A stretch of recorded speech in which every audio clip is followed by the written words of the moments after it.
ನಮಸ್ಕಾರ ಫ್ರೆಂಡ್ಸ್, ವಿವಿನ್ ಚಾನಲ್ಗೆ ನಿಮಗೆ ಆದರದ ಸ್ವಾಗತ ಸುಸ್ವಾಗತ. ನಾನು ನಿಮ್ಮ ರಾಜೇಶ್ ಕುರ್ಲಿ. ಇವತ್ತು ನಾವು ಮಸ್ಕಿ ಪಟ್ಟಣಕ್ಕೆ ಆಗಮಿಸಿದ್ದೇವೆ. ಇಲ್ಲೊಬ್ರು ತಮ್ಮ ಇಡೀ ಜೀವನವನ್ನೇ ಸಮಾಜ ಸೇವೆಗೋಸ್ಕರ ಪಣಕ್ಕಿಟ್ಟಿದ್ದಾರೆ. ಹಾಗಾಗಿ ಇವತ್ತಿನ ಸಂಚಿಕೆ ನಮ್ಮ ಹೀರೋ ಒಂದು ಸಂಚಿಕೆಗೋಸ್ಕರ ಅವರನ್ನ ನಾವು ಸಂದರ್ಶನ ಮಾಡಕ್ ಹೋಗ್ತಾ ಇದ್ವಿ. ಹಾಗಾದ್ರೆ ಅವ್ರು ಯಾರು, ಅವರ ಸಮಾಜ ಸೇವೆ ಅನ್ನೋದನ್ನ ನಾವು ನಿಮ್ಗೆ ಸ್ವಲ್ಪದರಲ್ಲೇ ತಿಳಿಸ್ಕೊಡ್ತಾ ಇದೀವಿ. ಹಾಗಾದ್ರೆ ಇನ್ನು ಯಾರು ನಮ್ಮ ವಿವಿನ್ ಚಾನಲ್ಗೆ ಸಬ್ಸ್ಕ್ರೈಬ್ ಆಗಿಲ್ಲ, ಆದಷ್ಟು ಬೇಗನೆ ಸಬ್ಸ್ಕ್ರೈಬ್ ಆಗಿ ಅಂತ ಹೇಳ್ತಾ ಬೆಲ್ ಐಕನ್ ಪ್ರೆಸ್ ಮಾಡಿ ಅಂತ ಹೇಳ್ತಾ ಮತ್ತೊಮ್ಮೆ ನಿಮಗೆ ವಿವಿನ್ ಚಾನಲ್ಗೆ ಆದರದ ಸ್ವಾಗತ ಸುಸ್ವಾಗತ. ಹಾಗಾದ್ರೆ ಬನ್ನಿ ಹೋಗೋಣ.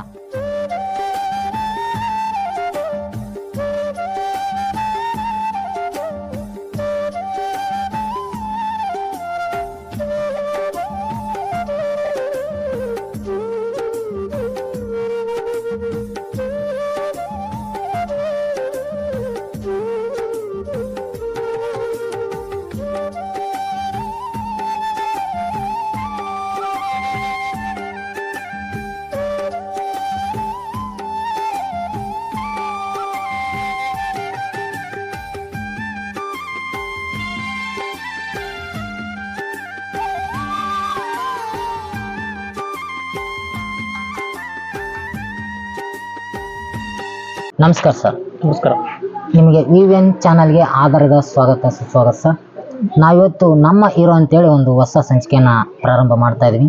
ಹಾಗಾಗಿ ನಮ್ಮ ಹೀರೋ ಅಂದರೆ ನಮ್ಮ ಒಂದು ಉತ್ತರ ಕರ್ನಾಟಕ ಭಾಗದಲ್ಲಿ ಅತಿ ಹೆಚ್ಚು ಸಮಾಜ ಸೇವೆಯನ್ನು ಮಾಡಿರ್ತಕ್ಕಂಥ ವ್ಯಕ್ತಿಯನ್ನು ಗುರುತಿಸಿ ಅವರನ್ನು ಈ ಒಂದು ವಿವಿಎನ್ ಚಾನಲ್ ಮುಖಾಂತರ ಪರಿಚಯಿಸಬೇಕೆಂಬುದೇ ಈ ಒಂದು ಚಾನಲ್ನ ಉದ್ದೇಶ ಮತ್ತು ಈ ಸಂಚಿಕೆ ಉದ್ದೇಶ ಆಗಿರುತ್ತೆ ಸರ್. ಹಾಗಾಗಿ ನಿಮ್ಮ ಒಂದು ಕಿರು ಪರಿಚಯವನ್ನು ನಮ್ಮ ಒಂದು ವೀಕ್ಷಕರಿಗೆ ಪರಿಚಯ ಮಾಡಿಕೊಡಿ ಸರ್ ಪ್ಲೀಸ್.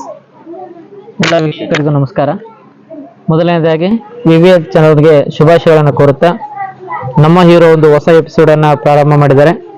ನಮ್ಮ ಪರಿಚಯವನ್ನು ಮಾಡಿಕೊಡುತ್ತಾ, ನಾನು ರಾಮಣ್ಣ ಅಂಪುರಗುಂದಿ, ಅಭಿನಂದನ್ ಶಿಕ್ಷಣ ಹಾಗೂ ಗ್ರಾಮೀಣ ಅಭಿವೃದ್ಧಿ ಸಂಸ್ಥೆಯ ಸಂಸ್ಥಾಪಕ ಮತ್ತು ದೇವನಾಂಪ್ರಿಯ ಸರ್ಕಾರಿ ಪ್ರಥಮ ದರ್ಜೆ ಕಾಲೇಜಿನಲ್ಲಿ ಉಪನ್ಯಾಸಕನಾಗಿ ಸೇವೆಯನ್ನು ಸಲ್ಲಿಸ್ತಾ ಇದ್ದೀನಿ.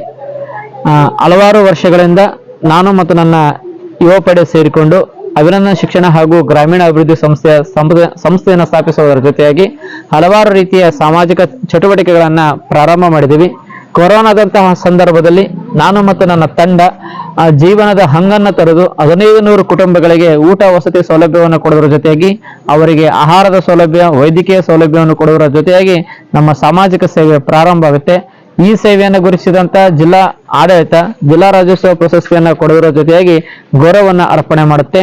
ಅದೇ ರೀತಿಯಾಗಿ ನಮ್ಮ ಭಾಗದಲ್ಲಿರ್ತಕ್ಕಂಥ ಶೈಕ್ಷಣಿಕವಾಗಿ ಹಿಂದುಳಿದಂತಹ ಕುಟುಂಬಗಳ ಒಂದು ಕಲ್ಯಾಣಕ್ಕೋಸ್ಕರ ಡಿಜಿಟಲ್ ಕಂಪ್ಯೂಟರ್ ಎಜುಕೇಶನ್ ಸೆಂಟರ್ ಎಂಬ ಶಿಕ್ಷಣ ಸಂಸ್ಥೆಯನ್ನು ಪ್ರಾರಂಭ ಮಾಡುವ ಜೊತೆಯಾಗಿ ಸಾವಿರಾರು ಬಡ ಮಕ್ಕಳಿಗೆ ಉಚಿತವಾದ ಕಂಪ್ಯೂಟರ್ ಶಿಕ್ಷಣವನ್ನು ಕೊಡುವ ಜೊತೆಯಾಗಿ ಶೈಕ್ಷಣಿಕ ಕ್ರಾಂತಿಗೆ ಮುಂದಾಗಿದ್ದೀವಿ. ಅದೇ ರೀತಿಯಾಗಿ ಅಭಿನಂದನ್ ಸ್ಫೂರ್ತಿಧಾಮ, ಪುನೀತ್ ರಾಜ್ಕುಮಾರ್ ಅವರು ಶಕ್ತಿಧಾಮದ ಮಾದರಿಯಲ್ಲೇ ಸ್ಫೂರ್ತಿಧಾಮವನ್ನು ಪ್ರಾರಂಭ ಮಾಡಿ ನಮ್ಮ ರಾಯಚೂರು ಜಿಲ್ಲೆಯಲ್ಲಿ ಶಿಕ್ಷಣದಿಂದ ವಂಚಿತರಾದಂತಹ ಮಕ್ಕಳಿಗಾಗಿ ಊಟ ವಸತಿ ಸಹಿತ ಉಚಿತವಾದ ಶಿಕ್ಷಣವನ್ನ ನಾವು ಈ ಪ್ರಸ್ತುತವಾಗಿ ನೀಡ್ತಾ ಇದ್ದೀವಿ. ನಮ್ಮ ಆಶ್ರಮದಲ್ಲಿ ಪ್ರಸ್ತುತವಾಗಿ 36 ಮಕ್ಕಳಿದ್ದು ನಾನು ಮತ್ತು ನನ್ನ ಧರ್ಮಪತ್ನಿ ಮತ್ತು ನನ್ನ ಅಭಿನಂದನ್ ಸಂಸ್ಥೆಯ ಸ್ವಯಂ ಸೇವಕರು ಸೇರಿ ಈ ಸಂಸ್ಥೆಯನ್ನ ಮುನ್ನಡೆಸ್ತೀವಿ. Thank you sir. ಸರ್, ಇವಾಗ ನೀವು ಈ ಅಭಿನಂದನಾ ಶಿಕ್ಷಣ ಸಂಸ್ಥೆ ಮತ್ತು ಸೇವಾ ಟ್ರಸ್ಟ್ ಅನ್ನ ಯಾವಾಗ ಪ್ರಾರಂಭ ಮಾಡಿದ್ರಿ ಸರ್? ಇದನ್ನ 29/5/2019 ಈ ಸಂಸ್ಥೆಯನ್ನು ಪ್ರಾರಂಭ ಮಾಡಿದ್ದೀವಿ. ಅಭಿನಂದನ್ ಎಂಬ ಹೆಸರನ್ನು ನೀಡಲಿಕ್ಕೆ ಭಾರತ ದೇಶದ ವಿಪ್ ಕಮಾಂಡರ್ ಅಭಿನಂದನ್ ವರ್ಧಮಾನ್ ಅವರ ಅಭಿಮಾನಿಯಾಗಿರೋದ್ರಿಂದ ಭಾರತ ದೇಶದ ವೀರ ಸೈನಿಕನ ಹೆಸರನ್ನ ಈ ಸಂಸ್ಥೆಗೆ ನಾಮನಿರ್ದೇಶನ ಮಾಡಿದ್ದೀವಿ. ಇವಾಗ ನಿಮ್ಮ ಕಾರ್ಯಕ್ರಮಗಳನ್ನು ಪ್ರತಿ ಭಾನುವಾರ ನೋಡ್ಕೊಂತ ಬರ್ತಾ ಇದೆ ಸರ್. ಪ್ರತಿಯೊಂದು ಹಳ್ಳಿಗಳಿಗೆ ಹೋಗಿ ನೀವು ಸ್ವಚ್ಛತಾ ಕಾರ್ಯಕ್ರಮ ಮಾಡ್ಕೊಂತ ಬರ್ತಾ ಇದ್ದಾರೆ, ಸಂಡೇ ಫಾರ್ ಸೋಷಿಯಲ್ ಕಾರ್ಯಕ್ರಮ ಮುಖಾಂತರ. ಸರ್, ಅದ್ರ ಬಗ್ಗೆ ಒಂದಿಷ್ಟು ಮಾಹಿತಿ ಹೇಳ್ಕೊಡಿ ಸರ್ ನಮ್ಗೆ. ಸಂಡೇ ಫಾರ್ ಸೋಷಿಯಲ್ ವರ್ಕ್ ಎಂಬ ಒಂದು ಕಾನ್ಸೆಪ್ಟ್ ಬರಲಿಕ್ಕೆ ಮೂಲ ಕಾರಣ ನಮ್ಮ ಕೊಪ್ಪಳದ ಗವಿಮಠದ ಅಜ್ಜನವರು ಅವರ ಒಂದು ಸ್ಪೀಚನ್ನು ಕೇಳಿ ಪ್ರತಿ ರವಿವಾರ ಸಂಡೇ ಫಾರ್ ಸೋಷಿಯಲ್ ವರ್ಕ್ ನಮ್ಮ ಭಾರತ ದೇಶದಲ್ಲಿ ಆರಂಭ ಮಾಡಬೇಕೆಂಬ ದೃಷ್ಟಿಯಿಂದ ಈ ಸಂಡೇ ಫಾರ್ ಸೋಷಿಯಲ್ ವರ್ಕ್ ಎಂಬ ಒಂದು ಕಾನ್ಸೆಪ್ಟನ್ನು ಜಗತ್ತಿಗೆ ಮೊದಲ ಬಾರಿಗೆ ಪರಿಚಯಿಸಿದ ಕೀರ್ತಿ ನಮ್ಮ ಅಭಿನಂದನ ಸಂಸ್ಥೆಗೆ ಸಲ್ಲುತ್ತೆ. ಮಹಾತ್ಮ ಗಾಂಧೀಜಿಯವರ ಕನಸು ಮತ್ತು ನರೇಂದ್ರ ಮೋದಿ ಅವರ ಕನಸನ್ನು ನನಸು ಮಾಡುವ ದೃಷ್ಟಿಯಿಂದ ಪ್ರತಿ ರವಿವಾರ ನಾನು 6 ದಿನಗಳ ಕಾಲ ಸರ್ಕಾರದ ಒಂದು ಸೇವೆಯಲ್ಲಿ ಸಲ್ಲಿಸ್ತಿರೋದ್ರಿಂದ ಪ್ರತಿ ರವಿವಾರ ಫ್ರೀ ಆಗಿರ್ತೀನಿ. ಹಾಗೆ ಆ ಒಂದು ರವಿವಾರನು ಕೂಡ ಸಮಾಜಕ್ಕಾಗಿ ಮೀಸಲಾಗಿಡೋಣ ಎಂಬ ದೃಷ್ಟಿಯಿಂದ ಪ್ರತಿ ರವಿವಾರ ಸಂಡೇ ಫಾರ್ ಸೋಷಿಯಲ್ ವರ್ಕ್ ಅನ್ನ ಮಾಡ್ತಿದ್ದೀವಿ. ಇದು 131 ವಾರಗಳನ್ನು ಈಗ ಪ್ರಸ್ತುತವಾಗಿ ಪೂರೈಸಿದೆ. ಯಾವುದೇ ಒಂದು ವಾರವನ್ನು ಬಿಡದೆ ಸಂಡೇ ಫಾರ್ ಸೋಷಿಯಲ್ ವರ್ಕ್ ಮಾಡ್ತಾ ಇರೋದ್ರಿಂದ ನಮಗೆ India book of record award ಆಗೋದ್ರ ಜೊತೆಯಾಗಿ ಈಗ ಇದು ವರ್ಲ್ಡ್ ರೆಕಾರ್ಡ್ ಕೂಡ ಆಗಿದೆ. ನಮ್ಮ ಒಂದು ಉದ್ದೇಶ ಏನಂದ್ರೆ ಸ್ವಚ್ಛ ಭಾರತದ ಕನಸು ನಮ್ಮಿಂದ ಕೂಡ ನಿರ್ಮಾಣ ಆಗಲಿಕ್ಕೆ ಪ್ರಯತ್ನವನ್ನ ಮಾಡೋಣ ಎಂಬ ದೃಷ್ಟಿಯಿಂದ ನಮ್ಮ ಅಭಿನಂದನಾ ಸಂಸ್ಥೆಯ ಯುವ ಪಡೆ ಸೇರಿಕೊಂಡು ಈ ಸೇವೆಯನ್ನ ಮಾಡ್ತಿದ್ವಿ. ಸರ್ಕಾರಿ ಶಾಲೆಗಳ ರಕ್ಷಣೆ, ಸರ್ಕಾರಿ ಆಸ್ಪತ್ರೆಗಳ ರಕ್ಷಣೆ ಮಾಡ್ತಿದ್ವಿ, ಸ್ಮಶಾನಗಳ ರಕ್ಷಣೆ ಮಾಡ್ತಿದ್ವಿ, ಉದ್ಯಾನವನಗಳ ರಕ್ಷಣೆ ಮಾಡ್ತಿದ್ವಿ, ವೀರಗಲ್ಲು, ಮಾಸ್ತಿಗಲ್ಲು, ದೇವಸ್ಥಾನಗಳ ರಕ್ಷಣೆ ಮಾಡ್ತಿದ್ವಿ, ಬಸ್ ನಿಲ್ದಾಣಗಳ ರಕ್ಷಣೆ ಮಾಡ್ತಿದ್ವಿ. ಇದರ ಉದ್ದೇಶ ಏನಂದ್ರೆ ನಮ್ಮ ಕಲ್ಯಾಣ ಕರ್ನಾಟಕ ಸ್ವಚ್ಛತೆಯಲ್ಲಿ ಹಿಂದುಳಿದಿದೆ, ಹಾಗಾಗಿ ನಮ್ಮ ಮಸ್ಕಿಯಿಂದ ಸ್ವಚ್ಛತೆಯ ಕ್ರಾಂತಿ ಆಗ್ಬೇಕೆಂಬ ದೃಷ್ಟಿಯಿಂದ ಈ ಸೇವೆಯನ್ನ ಮಾಡ್ತಾ ಇದ್ದೀವಿ. ಸರ್ ಹಾಗಾದ್ರೆ ಈಗ ಸಂಡೇ ಫಾರ್ ಸೋಷಿಯಲ್ ವರ್ಕ್ 133ನೇ ದಿನಕ್ಕೆ ಕಾಲಿಟ್ಟಿದೆ ಸರ್. ಈಗ ಮತ್ತೆ ನಾವು ನಿಮ್ಮ ಹತ್ರ ಬಡ ಮಕ್ಕಳು ಕೂಡ ಕಲಿತಾ ಇದಾರೆ ಅಂತ ಕೇಳ್ಪಟ್ಟಿದೆ ಸರ್, ಹಾಗೂ ಅನಾಥ ಮಕ್ಕಳು ಕೂಡ ನೀವು ಸಾಕ್ತಾ ಇದ್ರಿ ಅಂತಾನು ಕೇಳ್ಪಟ್ಟಿದೆ ಸರ್. ಸರ್ ಇವಾಗ ಅಭಿನಂದನಾ ಶಿಕ್ಷಣ ಸಂಸ್ಥೆ ಸ್ಥಾಪನೆ ಮಾಡಕ್ರಿ ಇದರ ರೋಲ್ ಮಾಡಲ್ಲ ಸರ್, ನೀವು ಯಾವಾಗ ಸ್ಥಾಪನೆ ಮಾಡ್ಕೋಬೇಕು ಅನ್ಕೊಂಡ್ರಿ, ಮತ್ತು ಈಗ ಈ ಸಂಸ್ಥೆ ಸ್ಥಾಪನೆ ಮಾಡಕ ಬಲವಾದ ಒಂದು ಕಾರಣ ಇದ್ದೇ ಇರುತ್ತೆ ಸರ್, ಆ ಕಾರಣ ಏನಂತ? ನಾವು ಕೂಡ ತುಂಬಾನೇ ಬಡತನದಲ್ಲಿ ನೊಂದು ಬೆಂದು ಬದುಕಿರುವುದರಿಂದ ನನ್ನ ಒಂದು ವಿದ್ಯಾರ್ಥಿ ಜೀವನದಲ್ಲಿ ಸರ್ಕಾರಿ ಕಾಲೇಜಿನಲ್ಲಿ ವಿದ್ಯಾಭ್ಯಾಸ ಮಾಡ್ತಿದ್ದೆ. ಎಕ್ಸಾಮ್ ಫೀಸ್ ಕಟ್ಟಲಿಕ್ಕೆ ನನ್ನಲ್ಲಿ 30 ರೂಪಾಯಿ ದುಡ್ಡಿದ್ದಿರಲ್ಲ. ಆದ್ರೆ ನಾವು ಹಗಲು ರಾತ್ರಿ ಕಷ್ಟಪಟ್ಟು ದುಡಿದು ಇವತ್ತು ಸ್ವಲ್ಪ ಆರ್ಥಿಕವಾಗಿ ಸ್ವಲ್ಪ ಪ್ರಮಾಣದಲ್ಲಿ ನಾವು ಸದೃಢರಾಗಿದ್ದೀವಿ. ಈ ಸಂಸ್ಥೆಯ ಮೂಲ ಉದ್ದೇಶ ಏನಂದ್ರೆ ನಮ್ಮ ಭಾಗದ ಮಕ್ಕಳು ಶಿಕ್ಷಣದಿಂದ ವಂಚಿತರಾಗಬಾರದು ಎಂಬ ಒಂದು ದೃಷ್ಟಿಯಿಂದ ಈ ಅಭಿನಂದನಾ ಸಂಸ್ಥೆಯನ್ನು ಪ್ರಾರಂಭ ಮಾಡಿದ್ದೀವಿ. ಅಭಿನಂದನಾ ಸ್ಫೂರ್ತಿಧಾಮ ವಿಕಲಚೇತನ, ಅನಾಥ ಹಾಗೂ ಬಡ ಮಕ್ಕಳನ್ನ ಸ್ಥಾಪನೆ ಮಾಡಿ ಊಟ ವಸತಿ ಸಹಿತ ಉಚಿತವಾದ ಶಿಕ್ಷಣವನ್ನ ನಾವು ನೀಡ್ತಾ ಇದ್ದೀವಿ. ಸರ್ ಇವಾಗ ಎಷ್ಟು ಜನ ವಿದ್ಯಾರ್ಥಿಗಳು ನಿಮ್ಮ ಹತ್ರ ಓದ್ತಾ ಇದಾರೆ ಸರ್? ಪ್ರೆಸೆಂಟ್ ನಮ್ಮಲ್ಲಿ 36 ಮಕ್ಕಳಿಗೆ ಊಟ ವಸತಿ ಸಹಿತ ಶಿಕ್ಷಣವನ್ನು ಕೊಡ್ತಿದ್ವಿ. ನನ್ನಿಂದ ಎಷ್ಟು ಸಾಧ್ಯ ಆಗುತ್ತೋ ನಾನು ಗುಪ್ತವಾಗಿ ಎಷ್ಟೋ ವಿದ್ಯಾರ್ಥಿಗಳಿಗೆ ಸ್ನಾತಕೋತ್ತರ ಓದಲಿಕ್ಕೆ ಮತ್ತು BEd ಅನ್ನು ಓದಲಿಕ್ಕೆ ತನುಮನ ಧನದಿಂದ ಸಹಕಾರವನ್ನು ಕೊಡ್ತಾ ಇದ್ದೀನಿ. ಸೊ ಹಾಗಾದ್ರೆ ಇವಾಗ ಅನಾಥ ಮಕ್ಕಳು ಕೂಡ ಓದ್ತಾ ಇದಾರೆ ಸರ್ ನಿಮ್ಮ ಹತ್ರ? ಸರ್ ಎಷ್ಟು ಜನ, ಅವರು ಎಷ್ಟು ಜನ ಇದಾರೆ ಸರ್? ಟೋಟಲಿ ಅದನ್ನ ನಾವು ಯಾವುದೇ ರೀತಿಯ ಭೇದ ಭಾವ ಮಾಡೋದಿಲ್ಲ. ಒಟ್ಟಾರೆಯಾಗಿ ನಮ್ಮ ಸ್ಫೂರ್ತಿಧಾಮದಲ್ಲಿ ಓದುವಂತಹ ಮಕ್ಕಳ ಸಂಖ್ಯೆ 36 ಇದ್ದಾರೆ. ಸರ್ ಇದುವರೆಗಾದ್ರು ಇವಾಗ ಮಿನಿಮಮ್ ಅಂದ್ರೆ 5 ವರ್ಷ ಆಯ್ತು ಸರ್ ಸಂಸ್ಥೆ ಹುಟ್ಟಾಗಿ. ಇಲ್ಲಿವರೆಗಾದ್ರೆ ಯಾರಾದರೂ ದಾನಿಗಳು ನಿಮಗೆ ಸಹಾಯ ಮಾಡಿದ್ದುಂಟಾ ಅಥವಾ ಇಲ್ವಾ ಸರ್, ಅಥವಾ ನೀವೇ ನೋಡ್ಕೊಂತ ಹೋದಾರ? ನಮ್ಮ ಅಭಿನಂದನಾ ಸಂಸ್ಥೆಗೆ ದಾನಿಗಳು ತುಂಬಾನೇ ತೀರಾ ಕಡಿಮೆ ಪ್ರಮಾಣದಲ್ಲಿ ಇದ್ದಾರೆ, ಇಲ್ಲ ಅಂತ ಹೇಳ್ತಾ ಇಲ್ಲ, ಬೆರಳಿಕೆಯಷ್ಟಿದ್ದಾರೆ. ಬಹುತೇಕವಾಗಿ ಲಕ್ಷಾಂತರ ರೂಪಾಯಿ ಹಣವನ್ನ ನಾವು ಹೊರಗಡೆ ಬ್ಯಾಂಕ್ಗಳಲ್ಲಿ ಸಾಲ ಮಾಡುವ ಮೂಲಕ ಸಂಸ್ಥೆಯನ್ನ ಕಟ್ಟಿ ಬಳಸ್ತಾ ಇದ್ದೀವಿ ಅಂತ ಹೇಳಕ್ಕೆ ಇಷ್ಟಪಡ್ತೇನೆ. ಸರ್ ಹಾಗಾದ್ರೆ ಈ ಒಂದು ನೀವು ಮಾಡ್ತಾ ಇರ್ತಕ್ಕಂಥ ಸಮಾಜ ಸೇವೆಯನ್ನು ಮೆಚ್ಚಿಸಿ ಎಷ್ಟು ಪ್ರಶಸ್ತಿಗಳು ಬಂದಿದೆ ಸರ್ ನಿಮಗೆ? ನಮ್ಮ ಸಮಾಜ ಸೇವೆಯನ್ನ ನೋಡಿ ಪ್ರಶಸ್ತಿಗಳಿಗಿಂತ ನಮಗೆ ಹೆಚ್ಚಿನದಾಗಿ ಎಲ್ಲೇ ಹೋದರೂ ನಮಗೆ ಬಹುದೊಡ್ಡದಾದಂಥ ಒಂದು ಮರ್ಯಾದೆಯನ್ನ, ಗೌರವವನ್ನ ಸಮಾಜ ನೀಡ್ತಾ ಇದೆ. ಹಲವಾರು ರೀತಿಯ ಸಂಘ ಸಂಸ್ಥೆಗಳು ನಮಗೆ ಪ್ರಶಸ್ತಿಯನ್ನ ನೀಡಿದ್ದಾವೆ. ಪ್ರಶಸ್ತಿಯ ಒಂದು ಉದ್ದೇಶ ಏನಂತಂದ್ರೆ ನಮ್ಮ ಜವಾಬ್ದಾರಿಗಳನ್ನ ಹೆಚ್ಚಾಗಿ ಮಾಡ್ತೀವಿ. ಪ್ರಶಸ್ತಿ ಬಂತೆಂಬುದು ಖುಷಿ ಎಷ್ಟಿರುತ್ತೋ ಆ ಪ್ರಶಸ್ತಿ ಜವಾಬ್ದಾರಿಯನ್ನ ಅಷ್ಟೇ ಹೆಚ್ಚು ಮಾಡ್ತಿರುತ್ತೆ. ಜಿಲ್ಲಾ ರಾಜ್ಯೋತ್ಸವ ಪ್ರಶಸ್ತಿ ಬಂದಿದೆ, India book of record award ಆಗಿದೆ, ಹೀಗೆ ಹಲವಾರು ರೀತಿಯ ಪ್ರಶಸ್ತಿಗಳು ನಮ್ಮ ಮಡಿಗೆ ಸೇರಿದ್ದಾವೆ. Okay sir. ಇವಾಗ ಸರ್ ನಿಮ್ಮ ಸಂಸ್ಥೆಯಲ್ಲಿ ಓದಿದಂಥ ಮಕ್ಕಳು ಅದರಲ್ಲಿ ಯಾರಾದರೂ ಗೌರ್ಮೆಂಟ್ ನೌಕರಿ ತಗೊಂಡದ್ರ ಅದಾರ ಸರ್? ನಮ್ಮ ಸಂಸ್ಥೆ ಪ್ರಾರಂಭ ಆಗಿ 5 ವರ್ಷ ಆಗಿರೋದ್ರಿಂದ ಬಟ್ ನನ್ನ ವಿದ್ಯಾರ್ಥಿ ಮಿತ್ರರಿಗೆ ನಾನು ಸಾಕಷ್ಟು ರೀತಿಯ ಆರ್ಥಿಕ ಸಹಾಯವನ್ನ ಮಾಡಿದ್ದೀನಿ. ಆ ಸಹಾಯ ಮಾಡಿದಂಥ ವಿದ್ಯಾರ್ಥಿಗಳು ಇವತ್ತು ಉತ್ತಮವಾದಂಥ ಹುದ್ದೆಗಳಲ್ಲಿ ಇದ್ದಾರೆ. ಇದ್ದಾರೆ ಸರ್. ಇವಾಗ ಇಲ್ಲಿ ನಿಮ್ಮ ಸಂಸ್ಥೆಯಲ್ಲಿ ಎಷ್ಟು ಸದಸ್ಯರು ಅದಾರ ಸರ್? ಒಟ್ಟಾರೆಯಾಗಿ ನಮ್ಮ ಅಭಿನಂದನಾ ಸಂಸ್ಥೆಯಲ್ಲಿ 11 ಜನ ಸ್ವಯಂ ಸೇವಕರಿದ್ದೀವಿ. ಆ 11 ಜನ ಸ್ವಯಂ ಸೇವಕರು ಇಂಥ ನಿಸ್ವಾರ್ಥ ಸೇವೆ ಇದೆ ಅಂದ್ರೆ ಒಂದು ಜಗತ್ತಿಗೆ ರೋಡ್ ಮಾಡಲ್ ಅಂದ್ರೂ ಕೂಡ ತಪ್ಪಾಗಲಿಕ್ಕಿಲ್ಲ. ತಮ್ಮ ಮನೆಯನ್ನ ತೊರೆದು ತಮ್ಮ ವಿದ್ಯಾರ್ಥಿ ಜೀವನದ ಜೊತೆಯಾಗಿ ಅಭಿನಂದನಾ ಸಂಸ್ಥೆಗೆ 24/7 ಆಗಿ ಸೇವೆಯನ್ನು ಸಲ್ಲಿಸಿದರೆ ಇದರಲ್ಲಿ ನನ್ನ ಪಾತ್ರವಿಲ್ಲ. ನನ್ನ ಅಭಿನಂದನಾ ಸಂಸ್ಥೆಯ ಸ್ವಯಂ ಸೇವಕರ ಪಾತ್ರವೇ ಹೆಚ್ಚಾಗಿದೆ. ಕೇವಲ ನನ್ನ ಫೇಸ್ ವ್ಯಾಲ್ಯೂ ಅಷ್ಟೇ, ನಿಜವಾದ ಸೇವೆ ಮಾಡೋದು ನನ್ನ ಸಂಸ್ಥೆಯ ಸ್ವಯಂ ಸೇವಕರು. ಸರ್ ಇವಾಗ ಅಭಿನಂದನಾ ಸಂಸ್ಥೆ ಜೊತೆ ಕಾರ್ಯಕ್ರಮ ಸ್ಟಾರ್ಟ್ ಮಾಡಿದಾಗ್ರಿ ಇದ್ರ ಜೊತೆ ನೀವು ಕೂಡ ಕೆಲಸ ಮಾಡ್ತಾ ಇದ್ರೆ, ನಿಮ್ಮ ಧರ್ಮಪತ್ನಿಯವರು ಕೂಡ ಕೆಲಸ ಮಾಡ್ತಾ ಇದ್ದಾರೆ. ಸರ್ ಮೇಡಮ್ ಅವ್ರ ಬಗ್ಗೆ ಏನಾದರೂ ಹೇಳಂಗಿದ್ರೆ ಒಂದೆರಡು ಮಾತನ್ನು ಹೇಳಿ ಸರ್. Yes okay. ಅಭಿನಂದನಾ ಸ್ಫೂರ್ತಿಧಾಮದ ತಾಯಂದ್ರು ಕೂಡ ತಪ್ಪಾಗಲಿಕ್ಕಿಲ್ಲ ಮತ್ತು ನಮ್ಮ ಪಾಲಿನ ದೇವತೆಂದ್ರು ಕೂಡ ತಪ್ಪಾಗಲಿಕ್ಕಿಲ್ಲ. ಶ್ರೀಮತಿ ಶ್ರುತಿ ಅಂಪುರೆಗುಂದಿಯವರು ಸಹೃದಯಿಗಳು ಮತ್ತು ನಮ್ಮ ಅಭಿನಂದನಾ ಸ್ಫೂರ್ತಿಧಾಮದ ಮಕ್ಕಳಿಗೆ ನಿತ್ಯ ದಾಸೋಹ ಸೇವೆಯನ್ನು ಮಾಡೋದ್ರ ಮೂಲಕ ಅದ್ಭುತವಾದಂಥ ಒಂದು ಸರಳವಾದ ವ್ಯಕ್ತಿತ್ವವನ್ನು ಹೊಂದಿದಂಥ ಮಹಾತಾಯಿ. ನಮ್ಮಲ್ಲಿ ಕೋಪ ಬರಬಹುದು, ಬಟ್ ಆ ತಾಯಿಯಲ್ಲಿ ಮಾತ್ರ ಕೋಪ ಬರಲಿಕ್ಕೆ ಸಾಧ್ಯ ಇಲ್ಲ. ಅಭಿನಂದನಾ ಸಂಸ್ಥೆಯ ಮೂಲ ಯಶಸ್ಸೇ ನನ್ನ ಧರ್ಮಪತ್ನಿ ಶ್ರುತಿ ಅಂಪುರೆಗುಂದಿ. ಸರ್ ಅವ್ರಿಗೂ ಕೂಡ ಮೊನ್ನೆ ತಾನೇ ಕೇಳ್ಪಡ್ನಿ, ಪೇಪರಲ್ಲಿ ಓದಿದ್ದೀನಿ, ಅವರು ಕೂಡ ಪ್ರಶಸ್ತಿಯನ್ನು ಕೊಟ್ಟಿದ್ದಾರೆ ಅಂತ ಕೇಳ್ಪಟ್ಟು ಸರ್, ಕಿತ್ತೂರು ರಾಣಿ ಚೆನ್ನಮ್ಮ ಪ್ರಶಸ್ತಿ ಕೂಡ. ಸರ್ ಅವರು ಎಷ್ಟು ಮೊದಲಿಗೆ ನಿಮಗೆ ಸಪೋರ್ಟ್ ಮಾಡಿದಾರೆ ಸರ್ ಸಂಸ್ಥೆಯನ್ನು ಹುಟ್ಟಾಕ್ಬೇಕಂತ ಅವ್ರ ಜೊತೆ ಚರ್ಚೆ ಮಾಡಿದಾಗ? ಸಂಸ್ಥೆ ಹುಟ್ಟಾಗ್ಲಿಕ್ಕೆ ಮೂಲ ರೂವಾರಿಗಳೇನೆ ನನ್ನ ಧರ್ಮಪತ್ನಿ ಅಂದ್ರೆ ಕೂಡ ತಪ್ಪಾಗಲಿಕ್ಕಿಲ್ಲ. ನಮ್ಮ ಡಿಜಿಟಲ್ ಕಂಪ್ಯೂಟರ್ ಎಜುಕೇಶನ್ ಸೆಂಟರ್ ಪ್ರಾರಂಭವಾದಂಥ ಸಂದರ್ಭದಲ್ಲಿ ನೂರಾರು ವಿದ್ಯಾರ್ಥಿಗಳಿಗೆ ಅಲ್ಲಿ ಶಿಕ್ಷಣ ಪಡೆಯುವ ಸಂದರ್ಭದಲ್ಲಿ ಎಲ್ಲಾ ಸಿಬ್ಬಂದಿ ವರ್ಗಗಳಿಗೆ ಸ್ವತಃ ನನ್ನ ಧರ್ಮಪತ್ನಿ ಪ್ರಸಾದದ ವ್ಯವಸ್ಥೆಯನ್ನ ಮಾಡ್ತಿದ್ರು. ಅಂತಹ ಒಂದು ಹೃದಯ ವೈಶಲ್ಯ ನಮ್ಮ ಧರ್ಮಪತ್ನಿಯಲ್ಲಿದೆ. ಸರ್, ಇವಾಗ ನಿಮ್ಮ ಒಂದು ವಾಟ್ಸಪ್ ಸ್ಟೇಟಸ್ನಲ್ಲಿ ನೋಡ್ತಾ ಇದ್ದೆ, ಯಾರಾದರೂ ಹುಟ್ಟುಹಬ್ಬ ಮಾಡ್ಕೋಬೇಕಂತವ್ರು ಇತ್ತಪ್ಪ ಅಂತಂದರೆ ನಮ್ಮ ಒಂದು ಸಂಸ್ಥೆಗೆ ಬಂದು ಮಾಡ್ಕೊಳ್ಳಿ, ಪ್ರಸಾದ ಸೇವೆ ಇಷ್ಟು ದುಡ್ಡಿದೆ ಅಂತ ಹೇಳಿ ನೀವು ವಾಟ್ಸಪ್ ಸ್ಟೇಟಸ್ನಲ್ಲಿ ಆಗ್ತಾ ಇದ್ರಿ ಸರ್. ಸರ್, ನೀವು ಆವ್ರೇಜ್ ಅಂತ ಒಂದು ಅಮೌಂಟ್ ಫಿಕ್ಸ್ ಮಾಡಿದ್ರಿ, ಅದಕ್ಕಿಂತ ಜಾಸ್ತಿ ಕೊಟ್ಟವ್ರು ಅಂತ ಇದ್ದೀರಾ ಸರ್? ಅದಕ್ಕಿಂತ ಜಾಸ್ತಿ ಕೊಟ್ಟವರು ಇದ್ದಾರೆ, ಅದಕ್ಕಿಂತ ಕಡಿಮೆ ಕೊಟ್ಟವರು ಇದ್ದಾರೆ, ಕೊಡ್ಲಾರ್ದೇ ಬರ್ತ್ಡೇಗಳನ್ನ ಮಾಡಿದಂಥ ಹಲವಾರು ಉದಾಹರಣೆ ನಮ್ಮಲ್ಲಿದ್ದಾವೆ. ಅದೇ ಸರ್, ಇದಾವೆ. ಸರ್, ಇವಾಗ ಪ್ರಥಮವಾಗಿ ನೀವು ಸಂಡೇ ಸೋಷಿಯಲ್ ವರ್ಕನ್ನು ಸ್ಟಾರ್ಟ್ ಮಾಡಿದ್ದಲ್ರಿ? ಸಂಡೇ ಫಾರ್ ಸೋಷಿಯಲ್ ವರ್ಕನ್ನು ಮೊಟ್ಟ ಮೊದಲ ಬಾರಿಗೆ ಪ್ರಾರಂಭ ಮಾಡಿದ್ದು ನಮ್ಮ ಮಸ್ಕಿಯ ಗಾಂಧಿನಗರದಲ್ಲಿರುವಂತಹ ಅಂಬೇಡ್ಕರ್ ಅವರ ಒಂದು ಪುಸ್ತಳಿಯ ಆವರಣವನ್ನು ಸ್ವಚ್ಛ ಮಾಡುವ ಜೊತೆಯಾಗಿ ನಾವು ಸಂಡೇ ಫಾರ್ ಸೋಷಿಯಲ್ ವರ್ಕಿಗೆ ಅನಾವರಣವನ್ನು ಮಾಡಿದ್ದೀವಿ. ಈಗ sir, Sunday for social work ಮಾಡೋ ಟೈಮ್ನಲ್ಲಿ ಕೆಲವೊಂದಿಷ್ಟು ಜನ ಈಗ ಹಳ್ಳಿಗಳಲ್ಲಿ ಹೋದವರು ಅಂತಿರ್ತಾರೆ ಸರ್, ಇವ್ರು ಏನು ಬಿಡಪ್ಪ, ಇವ್ರು ಕೆಲಸ ಮಾಡೋದ್ನಾಗ ಏನು ಇವ್ರದ್ದೇನಿಲ್ಲ, ಇವ್ರು ಗೌರ್ಮೆಂಟ್ ದುಡ್ಡು ಕೊಡ್ತಾ ಇರುತ್ತೆ ಅಂತ ಅಂತಿರ್ತಾರೆ. ಬಟ್ ನಿಜ ಸ್ವರೂಪ ಏನಂಬುದು ನಿಮಗೆ ಗೊತ್ತೈತೆ ಸರ್, ನಮ್ಗೆ ಯಾವ ರೀತಿ ಏನು ಕೊಡಲ್ಲ ಅಂತದಂತ ಏನು ಕೊಡಲ್ಲ. ಒಂದು ವೇಳೆ ಅಂಥದ್ದು ಏನಾದ್ರು ಪ್ರಸಂಗ ಬಂದಾಗ ಜನರು ನಿಮ್ಮ ಹತ್ರ ಬಂದಿರ್ತಾರೆ ಸರ್, ಕೇಳಿರ್ತಾರೆ, ಅದ್ರ ಬಗ್ಗೆ ಏನಾದರೂ ಹೇಳ್ತಾರೆ ಸರ್?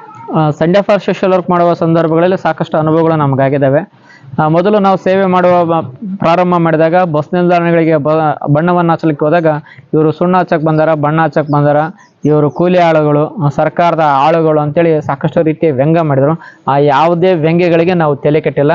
ಇವತ್ತು ನಾವು ಸೇವೆಯನ್ನು ಪ್ರಾರಂಭ ಮಾಡಿದ್ದೀವಿ. ಆವಾಗ ನಮ್ಮನ್ನು ಸುಣ್ಣ ಹಚ್ಚರು, ಬಣ್ಣ ಹಚ್ಚರು ಅಂತ ಟೀಕೆ ಮಾಡ್ತಿದ್ರು. ಇವತ್ತು ನಾವು ಯಾವುದೇ ಹಳ್ಳಿಗಳಿಗೆ ಹೋದ್ರೂ ಕೂಡ ಇಲ್ಲ, ರಾಮಣ್ಣ ಅಂಪುರಗುಂದಿ ಅವರು ಅಭಿನಂದನಾ ಸಂಸ್ಥೆದವರು ದೊಡ್ಡ ಸಮಾಜ ಸೇವಕರು ಬಂದಿದ್ದಾರೆ ಅಂತೇಳಿ ಈ ರೀತಿಯ ಒಂದು ಮನೋಭಾವನೆಯನ್ನು ಹೊಂದಿದ್ದಾರೆ ಜನ. ಸರ್, ಇವಾಗ ಈ ಸಂಡೇ ಫಾರ್ ಸೋಷಿಯಲ್ ವರ್ಕ್ ಆಯ್ತು ಸರ್, ಇವಾಗ ಮತ್ತೆ ಇನ್ನು ಏನೇನು ಕಾರ್ಯಕ್ರಮಗಳನ್ನು ಹಮ್ಮಿಕೋಬೇಕು ಅಂದ್ಕೊಂಡಿದ್ದಾರೆ sir? Sunday for social work ಜೊತೆಯಾಗಿ ನಮ್ಮ ಅಭಿನಂದನಾ ಶಿಕ್ಷಣ ಹಾಗೂ ಗ್ರಾಮೀಣ ಅಭಿವೃದ್ಧಿ ಸಂಸ್ಥೆಯಲ್ಲಿ ಪ್ರತಿದಿನ ಸಾಯಂಕಾಲ ನಮ್ಮ ಮಲ್ಲಿಕಾರ್ಜುನ್ ಬಡಿಗೇರ್ ಅವರ ನೇತೃತ್ವದಲ್ಲಿ ಡಿಜಿಟಲ್ ಕರ್ನಾಟಕ ಕ್ವಿಜ್ ಅಂತ ಪ್ರಾರಂಭ ಆಗ್ತಿದೆ. ಬಹುಶಃ ಇದು ರಾಜ್ಯದ ಗಮನವನ್ನು ಸೆಳೆದಿದೆ ಅಂದ್ರೆ ತಪ್ಪಾಗಲಿಕ್ಕಿಲ್ಲ. ಲಕ್ಷಾಂತರ ವಿದ್ಯಾರ್ಥಿಗಳು ಈ ಲೈವ್ ಕ್ವಿಜ್ನಲ್ಲಿ ಪ್ರಾರಂಭ ಆಗ್ತಾರೆ. ಇದಕ್ಕೆ ಒಂದು ಹೆಚ್ಚು ಕಡಿಮೆ ಈಗ 1300 ಸಂಖ್ಯೆಗಳನ್ನು ಪ್ರಾರಂಭ ಮಾಡುವ ಮೂಲಕ ಇದು ಕೂಡ ಗಿನ್ನಿಸ್ ದಾಖಲೆಯ ಸಮೀಪ ಬಂದು ತಲುಪಿದೆ. ಇದರ ಮೂಲಕ 150ರಿಂದ 200 ವಿದ್ಯಾರ್ಥಿಗಳು ಸರ್ಕಾರಿ ಹುದ್ದೆಯಲ್ಲಿ ಇದ್ದಾರೆ ಅಂತ ಹೇಳಕ್ಕೆ ಇಷ್ಟಪಡ್ತೀನಿ. ಸರ್, ಇವಾಗ ಇದು ಕೋಟಿ ಸಂಸ್ಥೆ ಐತಲ್ಲ, ಸಂಸ್ಥೆ ಜಾಗ ನಿಮ್ದೇನಾ ಸರ್? ಸಂಸ್ಥೆ ಜಾಗ ನಮ್ದೆಲ್ಲ, ಬಾಡಿಗೆ ಇದೆ. ಯಾರಾದರೂ ದಾನಿಗಳು ಪುಣ್ಯಾತ್ಮರು ಬಂದರೆ ತಮ್ಮ ಒಂದು ಭೂದಾನವನ್ನು ಮಾಡಿದರೆ ಖಂಡಿತವಾಗಿ ನಿಮ್ಮ ಹೆಸರಿನ ಮೇಲೆ ನಾವು ಸಂಸ್ಥೆಯನ್ನು ನಡೆಸೋದಕ್ಕೆ ಸಿದ್ಧರಾಗಿದ್ದೀವಿ. ಸರ್, ಹಾಗಾದರೆ ಸರ್, ನಿಮ್ಮ ಪ್ರಕಾರ ಸಮಾಜ ಸೇವೆ ಅಂದರೆ ಏನ್ರಿ? ನಮ್ಮ ಪ್ರಕಾರ ಸಮಾಜ ಸೇವೆ ಅಂದರೆ ಜೀವನವನ್ನೇ ತ್ಯಾಗ ಮಾಡಿ ಆಸೆ ಆಕಾಂಕ್ಷೆಗಳನ್ನು ಬದಿಗಿಟ್ಟು ಸಮಾಜದ ಏಳಿಗೆಯಾಗಿ ದುಡಿಯುವುದೇ ಸಮಾಜ ಸೇವೆ. ಯಾವಾಗಾದರೂ ನಿಮ್ಗೆ ಅನಿಸಿದೇನಾ ಸರ್, ಯಾಕಪ್ಪ ಸಾಕು ಬಿಡಪ್ಪ, ಇಷ್ಟೇ ಸಾಕು ಅಂತ ಅನಿಸಿದೆ ಸರ್ ಯಾವಾಗಾದ್ರೂ ನೀವು? ಇವತ್ತಿನವರೆಗೂ ನನಗೆ ಆ ಮನೋಭಾವನೆ ಬಂದಿಲ್ಲ, ಬರೋದೇ ಇಲ್ಲ. ದಿನದಿಂದ ದಿನಕ್ಕೆ ಸಮಾಜ ಸೇವೆಯ ಹುಚ್ಚು ಹಂಬಲ, ಸಮಾಜದ ಕ್ರಾಂತಿಗಾಗಿ, ಶೈಕ್ಷಣಿಕ ಕ್ರಾಂತಿಗಾಗಿ ದಿನದಿಂದ ದಿನಕ್ಕೆ ಆಸಕ್ತಿ ಹೆಚ್ಚಾಗ್ತಿದೆ ಹೊರತು ಇವತ್ತಿಗೂ ಅಂತ ಒಂದು ಮನೋಭಾವನೆ ಬಂದಿಲ್ಲ. ಯಾಕೆಂದ್ರೆ ವಿಶೇಷ ನಮ್ಮ ಅಭಿನಂದನಾ ಸಂಸ್ಥೆಯ ಸ್ವಯಂ ಸೇವಕರು ಏನಿದ್ದೀವಲ್ಲ, ಎಲ್ಲ ಸದಸ್ಯರು ಮೆಂಬರ್ಸ್ ಇದಾರಲ್ವಾ, ಆಡಳಿತ ಮಂಡಳಿಯವರು ಒಬ್ಬರು ಸಮಾಜದ ಸೇವೆಗಾಗಿ ದುಡಿಯುವಂತ ಮನೋಭಾವನೆ ಹೊಂದಿದವರು ಇದ್ದಾರೆ. ಹಾಗಾಗಿ ಇವತ್ತಿಗೂ ಆ ಮನೋಭಾವನೆ ನನಗೆ ಬಂದಿಲ್ಲ ಸರ್. ಇವಾಗ ಮತ್ತೆ ಇನ್ನೂ ಹೆಚ್ಚಿನ ರೀತಿಯ ಕೊಡುಗೆ ದಾನಿಗಳು ಬಂದ್ರೆ ಇನ್ನು ಏನೇನು ಸಂಸ್ಥೆಗಳನ್ನು ಹುಟ್ಟಾಕ್ಬೇಕು ಅನ್ಕೊಂಡಿದ್ದಾರೆ ಸರ್? ನಮ್ಗೆ ದಾನಿಗಳು ನಿಜವಾಗ್ಲೂ ನನ್ನ ದಾನಿಗಳಲ್ಲಿ ಕೈ ಮುಗಿದು ವಿನಂತಿಸ್ಕೊಳ್ಳೋದೇನೆಂದ್ರೆ, ಎಲ್ಲೋ ದುಡ್ಡನ್ನ ಅನಾವಶ್ಯಕವಾಗಿ ನೀವು ವೆಚ್ಚ ಮಾಡ್ತೀರಾ. ದಯವಿಟ್ಟು ನಮ್ಮ ಒಂದು ಕಾರ್ಯಕ್ರಮಗಳನ್ನ ನೋಡ್ಕೊಡ್ರಿ. ನಿಮಗೆ ಸಾಧ್ಯ ಆದ್ರೆ ನಮಗೆ ನೀವು ತನು ಮನ ಧನದಿಂದ ಸಹಕಾರವನ್ನ ಕೊಟ್ರೆ ಈ ಭಾಗದ ಸಾವಿರಾರು ವಿದ್ಯಾರ್ಥಿಗಳಿಗೆ ಊಟ ವಸತಿ ಸಹಿತ ಉಚಿತವಾದ ಶಿಕ್ಷಣವನ್ನು ಕೊಡುವ ಜೊತೆಯಾಗಿ ಮಹಿಳಾ ಸಬಲೀಕರಣಕ್ಕೆ ಮುಂದಾಗಬೇಕಂತ ಒಂದು ಬಹುದೊಡ್ಡ ಯೋಜನೆ ನಮ್ದಿದೆ. ಹಾಗಾಗಿ ಇವತ್ತು ನಮ್ಮ ಭಾಗದಲ್ಲಿ ನಿರುದ್ಯೋಗದ ಸಮಸ್ಯೆ ಇರುವುದರಿಂದ ಮತ್ತು ಮಹಿಳೆಯರಿಗೆ ಉದ್ಯೋಗದ ಅವಕಾಶಗಳು ಇಲ್ಲದೆ ಇರುವುದರಿಂದ ನಮ್ಮ ಮುಂದಿನ ಹೆಜ್ಜೆ ಮಹಿಳಾ ಸಬಲೀಕರಣದ ಒಂದು ನಿರ್ಮಾಣಕ್ಕೋಸ್ಕರ ಹೋರಾಟ ಮಾಡಲಿಕ್ಕೆ ಸಿದ್ಧರಾಗಿದ್ವಿ. ಯಾರಾದರೂ ದಾನಿಗಳು ಬಂದ್ರೆ ಖಂಡಿತವಾಗಿ ನಾವು ಮಹಿಳಾ ಸಬಲೀಕರಣ ಮಾಡ್ತೇವೆ. ಸರ್, ಇವಾಗ ನೀವು ರಾಜಶಾಸ್ತ್ರ ಉಪನ್ಯಾಸಕರಂತ ಕೇಳ್ಪಟ್ಟಿದೆ ಸರ್, ಸರ್ಕಾರಿ ಪ್ರಥಮ ದರ್ಜೆ ಕಾಲೇಜು ಮಸ್ಕಿಯಲ್ಲಿ. ಸರ್, ನಿಮಗೆ ಬರ್ತಕ್ಕಂಥ ಸ್ಯಾಲ್ರಿ ಎಷ್ಟು ಸರ್? ನನಗೀಗ ಪ್ರಸ್ತುತವಾಗಿ 28,000 ಸಂಬಳ ಬರ್ತಿದೆ. ಗೌರವಾನ್ವಿತ ಸನ್ಮಾನ್ಯ ಸಿದ್ದರಾಮಯ್ಯನವರು ನಿನ್ನೆ ನಮಗೆ 7,000 ಹೆಚ್ಚಿನ ಒಂದು ಸಂಬಳವನ್ನ ಹೆಚ್ಚು ಮಾಡಿದ್ದಾರೆ. ಒಟ್ಟಾರೆಯಾಗಿ ನಮಗೆ ಈಗ 35,000 ರೂಪಾಯಿ ಸಂಬಳ ನಮ್ಗೆ ಬರ್ತಾ ಇದೆ. ಸರ್ 35,000 ಅಂದ್ರೆ ಸ್ಮಾಲ್ ಅಮೌಂಟ್ ಆಯ್ತು ಸರ್.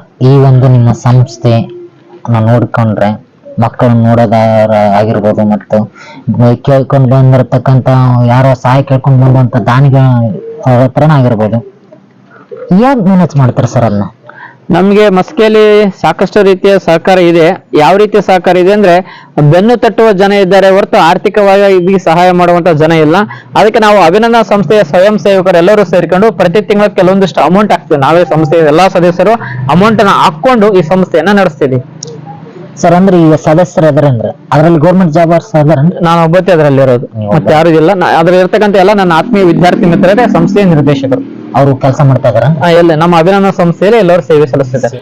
ಮೇಡಮ್, ನಮ್ಮ ಒಂದು ವಿವಿಂಗ್ ಚಾನಲ್ಗೆ ನಿಮಗೆ ಆಧಾರದ ಸ್ವಾಗತ. ನಮಸ್ಕಾರ. ಮೇಡಮ್, ನಿಮ್ಮ ಒಂದು ಕಿರುಪರಿಚಯನ ನಮ್ಮ ವೀಕ್ಷಕರಿಗೆ ಹೇಳಿ. ನಮಸ್ಕಾರ, ನನ್ನ ಹೆಸರು ಶ್ರುತಿ ಅಂಪರಗುಂದಿ. ಈ ಸಂಸ್ಥೆ ಆರಂಭ ಆಗಿದ್ದು 5 ವರ್ಷ ಆಯ್ತು. ಅದರ ಜೊತೆಗೆ ಸ್ಫೂರ್ತಿಧಾಮ ಒಂದು ಆರಂಭವಾಗಿದೆ, 1.5 ವರ್ಷ ಆಗಿದೆ.